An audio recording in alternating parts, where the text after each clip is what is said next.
2 साल हो गया, 3 साल हो गया, 4 साल हो गया या फिर एग्ज़ाम देते-देते बहुत टाइम हो गया, हर साल एक ही रिज़ल्ट आता है कि सिलेक्शन नहीं हुआ।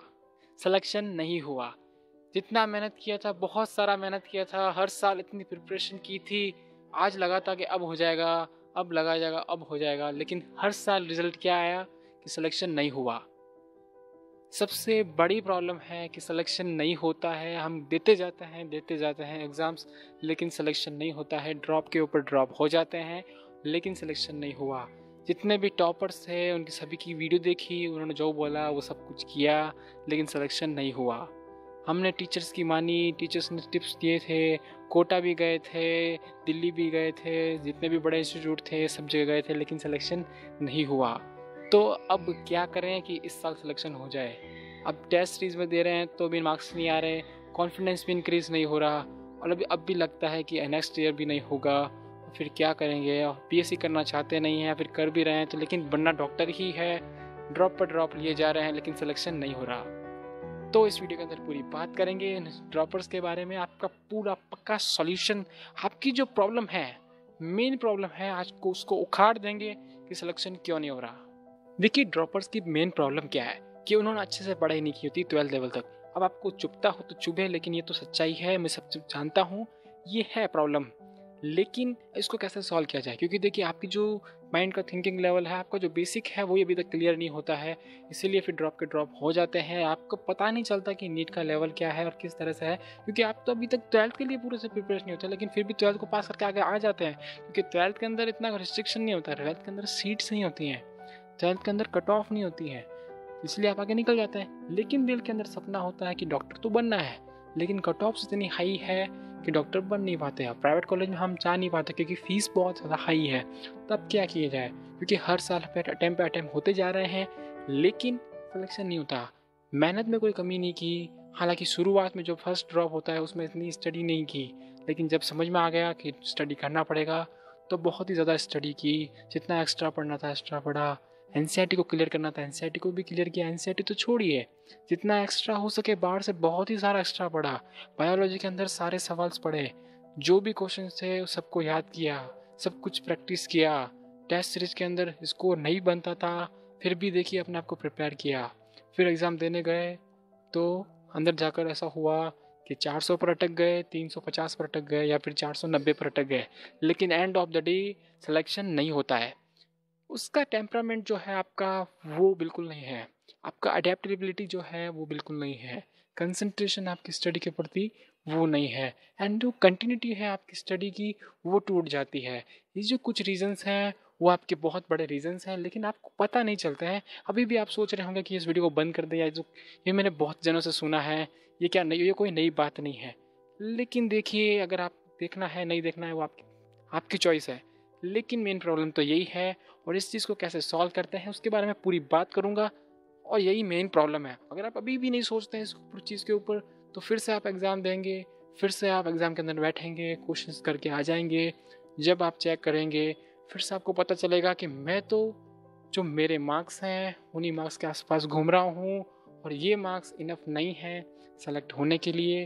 फिर से लास्ट ईयर को देखेंगे, इस ईयर को देखेंगे, वही फेलियर हमारे सामने होगा, और हम देखेंगे कि इस साल भी सेलेक्ट नहीं हुआ। तो जब तक इस चीज़ को, अपनी प्रॉब्लम को उखाड़ कर नहीं फेंक देंगे, क्या ऐसा होता है उन स्टूडेंट्स के अंदर जो कि सेलेक्ट हो जाते हैं, और क्या कमी है हमारे अंदर क्योंकि हमने उनसे ज़्यादा पढ़ाई की है। वो तो सिर्फ एक ही ईयर पढ़ते हैं और हमसे कम ही पढ़ते होंगे, लेकिन हम उनसे काफ़ी ज़्यादा पढ़ते हैं और कितनी बार पढ़ते हैं, फिर भी हम सेलेक्ट नहीं हो पाते हैं, और वो सेलेक्ट हो जाते हैं। क्या वो 560, क्या वो 600 मार्क्स, क्या वो जो 680 मार्क्स हैं वो इतने आसानी से लेके आ जाते हैं, लेकिन हमसे नहीं आते हैं। क्यों ऐसी प्रॉब्लम है जो कि क्यों ये नहीं हो पाता है, क्या ऐसी वीकनेस है? इन वीकनेस के बारे में जब मैंने बताया है आपको, एडेप्टेबिलिटी है आपकी, जो कंटिन्यूटी है स्टडी की है, कंसंट्रेशन है, ये नहीं हो पाती है। तो इसको कैसे दूर किया जाए?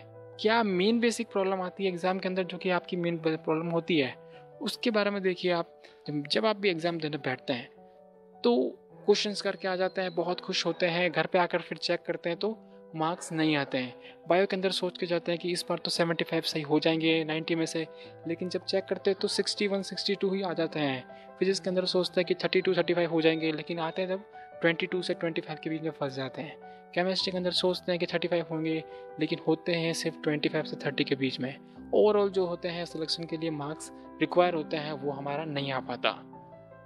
तो जितना भी स्टडी किया, सब कुछ पढ़ा, घर पे आकर देखते हैं तो वो क्वेश्चन सॉल्व हो जाता है एग्ज़ाम का, लेकिन लगता है चुभन दिल के अंदर चुभती है बात, बहुत ही ज़्यादा अंदर तक लग जाती है वो बात कि हमको वो क्वेश्चन आता था फिर भी हमने गलत किया, या फिर हमको क्वेश्चन आता था फिर भी हमने छोड़ दिया।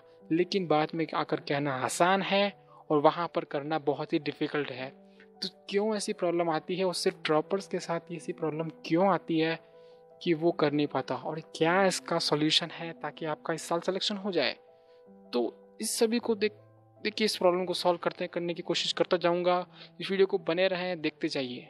तो देखिए, जब आप MBBS करते हैं तो आपका टेम्परामेंट चेक किया जाता है। जब भी आप ऑपरेशन करने जाएंगे, आप OPD के अंदर जब आप जाते हैं, वहाँ आपको बताया जाता है कि आपका जो टेम्परामेंट है, आपका जो कंसंट्रेशन है वो आपकी कितनी अच्छी होनी चाहिए। क्योंकि देखिए, आपके सामने वो पेशेंट पड़ा है, वो उसकी बॉडी खुली है, मे बी वो कोमा में हो, मे बी वो अभी उसके होश ना आया हो, लेकिन आपको उसको ठीक करना है। आपको अटैम्प्ट्स नहीं दिए जाते हैं उसके बारे में, आपको सिर्फ एक अटैम्प्ट है, आपके पास बहुत कम टाइम है, लेकिन आपको उसको इमीडिएटली ठीक करना है। कैसे भी करना है, आपको सब कुछ अपना ब्रेन लगाना, लेकिन बहुत कम टाइम के अंदर आपकी नर्व्स जाग जानी चाहिए कि मुझे क्या करना है। तो ऐसी सिचुएशन में अगर आप अच्छे से काम नहीं कर पाएंगे तो आप कैसे डॉक्टर बनेंगे?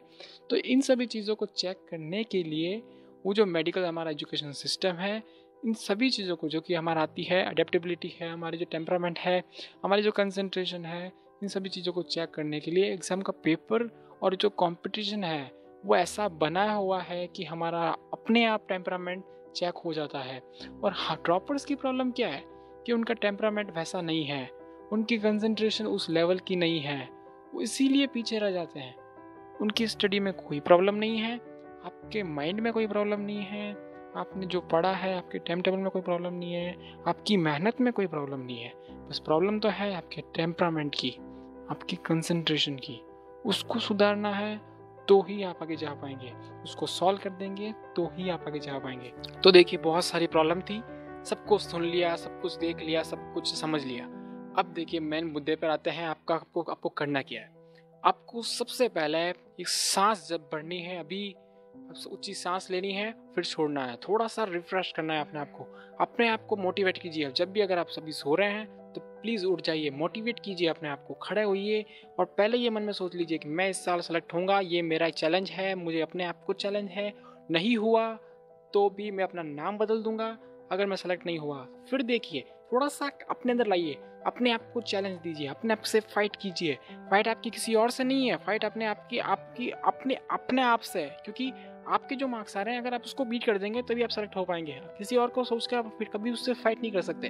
अपने आप से फाइट कीजिए, अपने आप को आगे बढ़ाइए। क्योंकि देखिए, आपने बहुत सारा पढ़ा है, आप आगे निकल सकते हैं। आपने इतनी सारी स्टडी की है कि आपकी स्टडी में प्रॉब्लम नहीं है, आपकी सिर्फ वो 5-10 मिनट की प्रॉब्लम है जो कि आप सॉल्व कर दें तो आप एकदम से सेलेक्ट हो जाएंगे और आप बहुत ही अच्छी कॉलेज में चले जाएंगे। और कॉलेज का तो मैटर करता ही नहीं है, क्योंकि आपको पता है कि MBBS करने के बाद में आपको कोई नहीं पूछने वाला कि किस कॉलेज से आपने पढ़ाई की है, कैसा आपने पढ़ाई की है। वो सब उसके ऊपर बेस्ड हो जाएगा कि जिसने कैसी पढ़ाई की है, उसको उतने ज़्यादा पेशेंट मिलते हैं, उसकी ज़्यादा पॉपुलरिटी बनती है। कोई नहीं पूछता आपको कितने आपके मार्क्स आए थे, कितने नीट में आए थे, कितने आपके 12th में आए थे, कोई मैटर नहीं करता। सब मैटर करता है कि आपकी जो कितनी आपकी अच्छी आपने प्रैक्टिस की है, सब उसके ऊपर मैटर करता है। तो क्यों सोचते हैं इतना? आपने बहुत अच्छी पढ़ाई की, आपने स्टडी बहुत अच्छी की, आपने सब कुछ अच्छा मैनेज किया, बस आपको टाइम मैनेजमेंट करना है, आपको अपने टेम्परामेंट बनाना है, सब कुछ करना है। बस अपने आप को मोटिवेट रखना है कि मैं सेलेक्ट होऊंगा, 101% सेलेक्ट होऊंगा। इस साल तो वो जो सीट है और वो जो लाइन है सेलेक्ट नहीं हुआ, इसको मैं हटा कर रहूँगा, अपने पेरेंट्स को बताऊँगा, अपने उनका नाम रोशन करूँगा और सबको दिखा कर रहूँगा कि मैं भी सिलेक्ट हो सकता हूँ और मैं पक्का सेलेक्ट होऊंगा और मेरा जो फ्यूचर है वो ब्राइट होगा और मेरा जो ड्रीम है डॉक्टर बनने का, वो मैं डॉक्टर बन कर दिखाऊँगा। अब देखिए, आपको करना क्या है? आपको भूल जाना है कि आपने लास्ट टेस्ट में क्या किया था, आपको भूल जाना है कि आपने लास्ट ड्रॉप में क्या किया था, आपको भूल जाना है कि आपने कैसे पेपर को अटेम्प्ट किया था, आपको भूल जाना है कि कैसे आपने क्वेश्चंस को अटेम्प्ट किया था, आपको भूल जाना है कि कैसे आपने टाइम मैनेजमेंट किया था। सब कुछ जो आपने किया था, आपको सब कुछ भूल जाना है। आपको रिफ्रेशमेंट करना है, आपको नया स्टार्ट लेना है, आपको ये जो आपको प्रैक्टिस करनी है, आपको प्रैक्टिकल्स करना है, आपको मतलब ट्राई करना है, और वो ट्राई करने के लिए आप टेस्ट सीरीज में ट्राई कर सकते हैं। जितनी इसलिए कह रहा हूँ, जितने ज़्यादा से ज़्यादा टेस्ट देंगे आपके लिए बेटर रहेगा। और कोशिश कीजिए कि एक 1 वीक के अंदर 2 टेस्ट मत दीजिए। 1 वीक के जो गैप्स है आप टेस्ट दे सकते हैं, आप टेस्ट दीजिए। हर टेस्ट को एज अ नीट एग्जाम मान के मत चलिए, एज अ स्कोरिंग एग्जाम मान के मत चलिए। हर किसी भी टेस्ट में ऐसा मत सोचिए कि मुझे 500 लाना है, मुझे 550 लाना है, मुझे 450 लाना है। कभी भी मत सोचिए, प्लीज़ कह रहा हूँ, बिल्कुल मत सोचिए। यही तो प्रॉब्लम है जो कि आपकी मेन प्रॉब्लम है। तो इसको, आपके मन में जो भी आ रहा डाउट आ रहा है ना, उसको भूल जाए, क्योंकि वो आपकी प्रॉब्लम है, उससे आप सेलेक्ट नहीं हुए थे। अब मेरी बात सुन लीजिए, इसको अप्लाई करके देख लीजिए, बिल्कुल आपके मार्क्स आएंगे, बिल्कुल आपकी जो प्रॉब्लम है वो दूर हो जाएगी। अपनी जो सारी प्रॉब्लम है उसको भूल जाइए। बिल्कुल जो नया टेस्ट है उसको, हर एक टेस्ट को एज ए चैलेंज लेके मानिए कि आपको एक नया अपने आप को, अपना मतलब आपको जो वर्जन है, आपको अपने आप में अपग्रेड होना है, आपका नया वर्जन लाना है। हर टेस्ट के अंदर आपका एक नया वर्जन आएगा, हर test, each and every test में आपका नया वर्जन लॉन्च होगा, और हर वर्जन को आप चेक करके देखते जाएंगे। अपनी जो स्ट्रेटजी है, हर टेस्ट के लिए नई नई स्ट्रेटजी बनाइए, हर टेस्ट में एक नई स्ट्रेटजी कीजिए। मुझे पहले बायो करना है, मुझे पहले फिजिक्स करना है, मुझे पहले केमिस्ट्री करना है, मुझे पहले वो करना है, मुझे ये करना है, पहले वो क्वेश्चंस करना है, पहले ये क्वेश्चंस करना है, कितने टाइम पर मुझे क्वेश्चंस को सोल्व करना है, कैसे मुझे क्वेश्चंस का टाइम करना है। हर टेस्ट के अंदर प्रैक्टिस कीजिए, हर टेस्ट के अंदर प्रैक्टिकल कीजिए, जितना कर सकते हैं जितना कर सकते कीजिए। हर टेस्ट के, ईच एंड एवरी टेस्ट के अंदर अपनी नई नई स्ट्रेटेजी को अप्लाई करते जाइए। जिस टेस्ट के अंदर एक टेस्ट में नंबर नहीं आएंगे, दूसरी स्ट्रेटेजी से नंबर नहीं आएंगे, तीसरी स्ट्रेटेजी से नंबर नहीं आएंगे। देखिए, आपका ह्यूमन माइंड है, आप अपने आप को इतने अच्छे से जानते हैं कि अगर आप प्लान बनाएंगे तो मुझे लगता है कि 3 अटेम्प्ट से ज़्यादा में आप उस स्ट्रेटेजी तक पहुंच जाएंगे जिसमें आपके 550 से 600 नंबर आ जाएंगे। तो 1 टेस्ट दीजिए, 2 टेस्ट दीजिए, 3 टेस्ट दीजिए, 4था टेस्ट दीजिए। जब भी आपका मार्क्स आ जाए, जब भी आपके मार्क्स आ जाए, उस स्ट्रेटजी को फिक्स मान लीजिए, उस प्लानिंग को फिक्स मान लीजिए, उस पैटर्न को फिक्स मान लीजिए कि हाँ, इस जो पैटर्न के साथ मेरे मार्क्स आ चुके हैं, अब मुझे इसी को फॉलो करना है और इसको मैं आगे से आगे अपग्रेड करता जाना है। एक बात हमेशा याद रखना, अपने आप को अपग्रेड करते जाइए, अपनी वीकनेस को सुधारते जाइए। जो चीज़ आपको नहीं आती है उसको सुधारते जाइए, और वो आपको तभी पता चलेगा जब आप एग्जाम देकर घर पे आएंगे। एनालिसिस कीजिए, जो चैप्टर आपको नहीं आते हैं, जिस भी टॉपिक में नहीं आते हैं, चाहे वो छोटे से छोटा टॉपिक हो, चाहे आपके एनसीईआरटी के डायग्राम के सवाल गलत हो रहे हो, उन चीज़ को पहचानिए। जब तक आप एनालिसिस नहीं करेंगे एग्जाम आने के देखने के बाद, तो अब तक आपको अपनी वीकनेस पता नहीं चलेगी। सबसे पहले उन वीकनेस को दूर कीजिए। अपना टेम्परामेंट कैसे बनाना है, देखिए, टेम्परामेंट बनाने के लिए लॉट्स ऑफ प्रैक्टिस करनी पड़ती है, क्योंकि अगर सेल्फ कॉन्फिडेंस होगा तो टेम्परामेंट और अडेप्टेबिलिटी आपकी बहुत ज़्यादा अच्छी हो जाएगी। कंसंट्रेशन कैसे करना है, देखिए, कंसंट्रेशन करने के लिए आप कर सकते हैं कि आप म्यूजिक सुन सकते हैं, आप न्यूज़पेपर पढ़ें। पढ़ने से पहले न्यूज़पेपर जब पढ़ें, जब इंग्लिश पेपर को पढ़िए, इंग्लिश पेपर में उस एक आर्टिकल को चुन लीजिए। उस आर्टिकल के अंदर आप कोई भी एक वर्ड, जैसे कि ए या ई को चुन लीजिए और पढ़ते जाइए, पढ़ते जाइए, पढ़ते जाइए। जब भी वो वर्ड आए उसको राउंड अप कर दीजिए, जब भी वो वर्ड आए उसको राउंड अप कर दीजिए। आपकी कंसंट्रेशन 10 से 15 मिनट बाद ऐसी अच्छी हो जाएगी, उसके बाद आप कुछ भी पढ़ेंगे आप कभी नहीं भूलेंगे, आप अच्छे से पढ़ पाएंगे।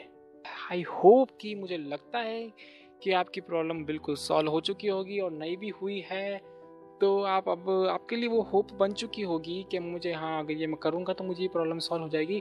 और आधे से ज़्यादा जनों जो आप वीडियो देख रहे हैं वो अब बिल्कुल मोटिवेट हो चुके होंगे कि अब तो आप सेलेक्ट हो ही जाएंगे। और मैं आपको गारंटी देता हूँ कि अपनी सारी प्रॉब्लम्स को हटा दीजिए, ये जो टेम्परामेंट है उसको सुधार दीजिए, अपने जो वीकनेस है उसको सुधार दीजिए, अपने जीने की स्टाइल है उसको चेंज कर दीजिए, अपने आप को बस अपने आप को अपग्रेड कर दीजिए, आप बिल्कुल सेलेक्ट हो जाएंगे। अपने आप का जो पुराना वर्जन है उसको भूल जाइए, क्योंकि वो आपको सेलेक्ट नहीं करा सकता, उसको निकाल कर फेंक दीजिए। आप सेलेक्ट हो जाएंगे, बस ये 2 महीनों की बात है। उसके बाद आपके जो मार्कशीट होगी उसके ऊपर नाम होगा आपका, आपके रोल नंबर होंगे, आपके फादर का नाम होगा, आपका मदर का नाम होगा, और आपके सामने मार्क्स होंगे कि हाँ 605, 550, 580, 590, ऐसे मार्क्स होंगे। यार, आप तो बहुत ही आसानी से मार्क्स ला सकते हो, क्योंकि आपको स्टडी की प्रॉब्लम है ही नहीं, आपको ज्ञान की प्रॉब्लम है ही नहीं, इतना पढ़ा हुआ है कि प्रॉब्लम तो अब है ही नहीं। और अगर लगता है कि मुझे नहीं आता है, मुझे कुछ नहीं आता है, मुझे चैप्टर ये वीक है, तो देखिए, आपने क्या पढ़ा है क्या नहीं पढ़ा है इसको अगर चेक करना है तो लास्ट ईयर के पेपर चेक करके देख लीजिए, उनको अटेम्प्ट कीजिए, आराम से बैठ कर कीजिए। 3.5-4 घंटे लगेंगे, आपके मार्क्स जो हैं 550 से 600 के बीच आएंगे। तब आपको यकीन हो जाएगा कि आपकी जो स्टडी है वो एकदम सही है, लेकिन आपका टेम्परामेंट, कंसंट्रेशन जो है वो आपको मार्क्स नहीं लाने दे रही है, उसको सुधारना पड़ेगा। तो आई होप कि आपको ये वीडियो अच्छा लगा हो तो प्लीज़ मुझे कमेंट करके बताइए, लाइक भी कर दीजिए।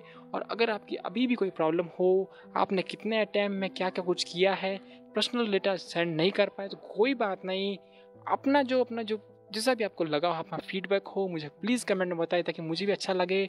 और आपको ये वीडियो देखने के लिए थैंक यू वेरी मच।